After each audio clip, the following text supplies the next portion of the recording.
नमस्कार दोस्तों, स्वागत है आपका मेरे चैनल प्रतिभा किचन में। आज मैं लेके आप सभी के लिए किसी भी उपवास या व्रत में खा सको ऐसे फरारी पकोड़े की रेसिपी।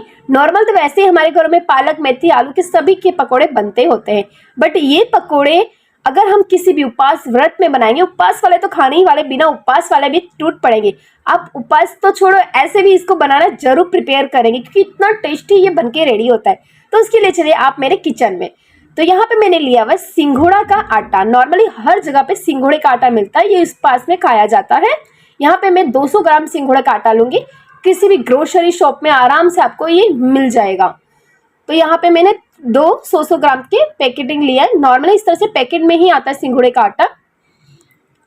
तो यहाँ पे मैंने 200 ग्राम के करीबन आटा ले लिया हुआ है।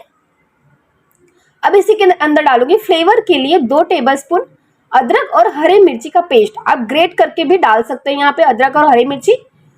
इसी से पूरा पकोड़े का अच्छा सा फ्लेवर आएगा। आपको स्पाइसीपन कितना चाहिए, पकोड़ा कितना तीखा चाहिए, तो यहाँ पे आप हरी मिर्ची और बढ़ा सकते हैं। साथ ही यहाँ पे 3 बड़े चम्मच के आसपास मैं डालूंगी सिंगदाना का पाउडर। रोस्टेड जो सिंगदाना आता है, भुना हुआ सिंगदाना, उसको मैं मिक्सी में पीस लिया, उसका पाउडर बनाया है। साथ ही सेंधा नमक डाला है स्वाद अनुसार, फरारी जो नमक आता है उसे। यहाँ पे 1 टेबलस्पून के आसपास नींबू का मैं रस डालूंगी। इससे हल्का सा खट्टापन इसके अंदर आ जाएगा, चटपटा सा ये हमारा पकोड़ा बनके रेडी होगा। साथ ही यहाँ पे डालूंगी 1 बड़ा चम्मच भर के चीनी। चीनी बिल्कुल ऑप्शनल है, आप डालना चाहे तो इस डालिए, लाइक कीजिए तो, वरना आप स्किप भी कर सकते हैं। 2 टेबलस्पून के आसपास अगर आप चीनी डालते हैं तो इससे मीठापन नहीं आएगा, सिर्फ हल्का सा फ्लेवर बैलेंस रहेगा बस। अब यहाँ पे डालूंगी बॉइल आलू। बॉइल आलू को आपको करीबन आधे घंटे पहले ही बॉइल करके रख लेना, एकदम ठंडा हो जाए उसके बाद यहाँ पे यूज करना है। गर्म यूज नहीं करना है बिल्कुल भी। और आलू को इस तरह से ग्रेट करके लेना, हाथ से तोड़ के लेंगे तो काफी पर टुकड़े रह जाते हैं, तो ग्रेट करके लेंगे तो सारे इक्वली सारे आलू हमारे मेश हो जाएंगे। अब कितना आलू लेना है वो भी मैं आपको बता देती हूँ। यहाँ पे करीबन मैंने 200 ग्राम आटा के सामने 5 आलू लिया हुआ है, बॉइल मीडियम साइज के 5 आलू, बहुत बड़े साइज के नहीं, एकदम जो छोटे मीडियम साइज के आलू होते हैं वही। अगर आप आलू यहाँ पे थोड़ा बढ़ाना चाहते हैं तो बढ़ा भी सकते हैं, क्योंकि आलू से ये पकोड़े हमारे एकदम सॉफ्ट बनेंगे। नॉर्मली हम जो मेथी, प्याज, आलू, टमाटर जो पकोड़े बनाते हैं रेगुलर हमारे घरों में, उसमें हम बेकिंग सोडा डालते होते हैं, जिससे वो पकोड़े सॉफ्ट बनते हैं और जालीदार बनते हैं। बट इस फरारी पकोड़े में हम बेकिंग सोडा का यूज नहीं कर सकते। साथ ही लेमन जो इनो आता है हम उसका भी यूज नहीं कर सकते, क्योंकि दोनों चीजें हम उपवास में नहीं खाते होते हैं। तो इसको सॉफ्ट बनाने के लिए यहाँ पे आलू को ही आपको डालना है। आप 5 आलू की जगह आप 8 आलू भी यहाँ पे डाल सकते हैं, बॉइल वाले, क्योंकि आलू से पर आलू डालिए जब आप यहाँ पे, तब आप पानी ना डालिए। आलू से ही पूरे आटे को इस तरह से गूंथ लीजिए। पहले आपका ये डो जैसा होगा, आटा जैसा होगा, फिर बाद में अगर रिक्वायरमेंट लगेगी तो हम इसके अंदर पानी डालेंगे। जिस तरह पकोड़े का बेटर होता है ना, उस तरह अगर बेटर नहीं बनेगा तो हम थोड़ा सा पानी इसके अंदर ऐड करेंगे। अब यहाँ पे आलू की जगह पर आप पके हुए केले भी ले सकते हैं, बनाना भी। जो पके वाले केले आते हैं ना, एकदम जो पक जाते हैं, बहुत मेसी हो जाते हैं, जब हम बच्चे नहीं खाना पसंद करते केलों को, एकदम थोड़े से बहुत ज्यादा सॉफ्ट हो जाते हैं पकोड़े केले, तो आप उस केले को भी यहाँ पे यूज कर सकते हैं मैश करके इसी तरह से। तो अगर आप केले डाल रहे हो यहाँ पे तो आप चीनी ना डालिए, क्योंकि केले से इसकी मिठास यहाँ पे बढ़ जाएगी। तो बिल्कुल ऑप्शनल है, दोनों चीजें, आलू भी डाल सकते हो या फिर केला भी डाल सकते हो। यहाँ पे देखिए मैंने करीबन आधा कप के आसपास पानी इसके अंदर डाला है। आलू को मैश करने के बाद इस तरह का हमारा बेटर बनके रेडी करना है हमें। इस तरह का बेटर होना चाहिए ताकि हम उसको उठा के आराम से तेल में डाल के तल सके। बहुत ज्यादा गीला भी नहीं कर देना है और बहुत ज्यादा गाढ़ा भी नहीं रखना है, बहुत थिक भी नहीं रखना है, इसे खास ध्यान रखना है। तो इसे मैं रख देती हूँ, सिर्फ 5 मिनट का रेस्ट देना। तब तक मैं यहाँ पे फरारी चटनी बना लेती हूँ, जो पकौड़ों के साथ हम सर्व करेंगे, एकदम टेस्टी। तो उसके लिए मैंने लिया मिक्सी जार और इसी के अंदर मैं डालूंगी यहाँ पे हरी धनिया, फ्रेश हरी धनिया। साथ ही यहाँ पे मैं ऐड करूंगी 2 से 3 हरी मिर्ची, तीखास के अनुसार। आपको कितना स्पाइसी पसंद है उस हिसाब से आप यहाँ पे कम ज्यादा कर सकते हैं।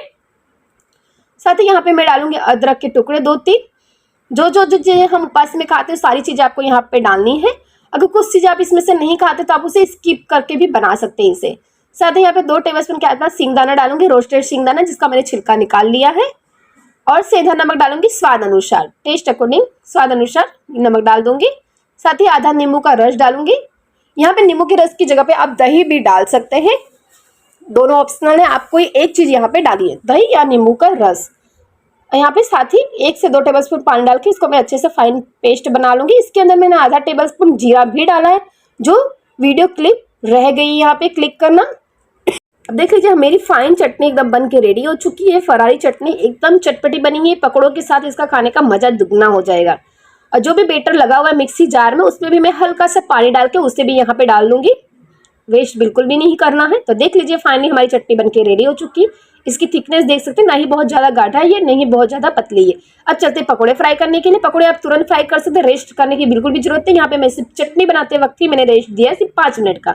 यहाँ पे ऑलरेडी तेल अच्छे से गर्म होना चाहिए। पकौड़े आप तेल में डालिए तो बबल्स अच्छे से निकलने चाहिए। एकदम ठंडे तेल में आपको पकौड़े नहीं डालने हैं। तो जितना भी पैन में जगह है उतना मैं पकौड़े डाल दूंगी। छोटे छोटे साइज के पकौड़े डाल देंगे। ये पकौड़े भी हमारे फूलते हैं आलू की वजह से, आलू के मॉइस्चर की वजह से। तो आपको मीडियम छोटे छोटे साइज के पकौड़े बनाने हैं यहाँ पे। अब देख लीजिए हल्का सा तेल के बबल्स कम हो गए, उस स्टेज पे मैं इसको पलट दूंगी। अब जब डालेंगे पकौड़े तो सारे पकौड़े एक दूसरे के साथ चिपक जाएंगे, पर जैसे ही पक जाएंगे तो ऑटोमेटिकली एक दूसरे से ही निकल जाएंगे इजीली। या फिर आप पलटे जिसकी मदद से इसे करें तो जब ये थोड़े पक जाए तो उसको आप छुड़ा दीजिए एक दूसरे से, आराम से छूट जाएंगे ये। और इसे गोल्डन ब्राउन होने तक मैं फ्राई कर लूंगी इसी तरह कंटिन्यू चलाते हुए। फ्लेम को लो ही रखना है, बहुत ज़्यादा हाई फ्लेम नहीं रखना है। बहुत ज़्यादा हाई फ्लेम रखेंगे तो बहुत जल्दी से पक जाएगा और ऊपर से गोल्डन ब्राउन हो जाएगा और अंदर से कच्चा रह जाएगा हमारा आटा। तो देख सकते हैं हमारे पकौड़े अच्छे से बनके रेडी हो चुके, कलर काफ़ी चेंज हो चुका है। अब इसे मैं निकालूंगी प्लेट में। अगर बीच बीच में रिक्वायरमेंट लगे, टाइम ज़्यादा जा रहा है तो आप थोड़ी देर के लिए फ्लेम को हाई कर सकते हैं, सिर्फ थोड़ी देर के लिए, सिर्फ कलर लाने के लिए। तो बाकी की पकौड़े भी मैं सेम तरीके से फ्राई करूँगी। यहाँ पे फ्लेम को रखूंगी लो।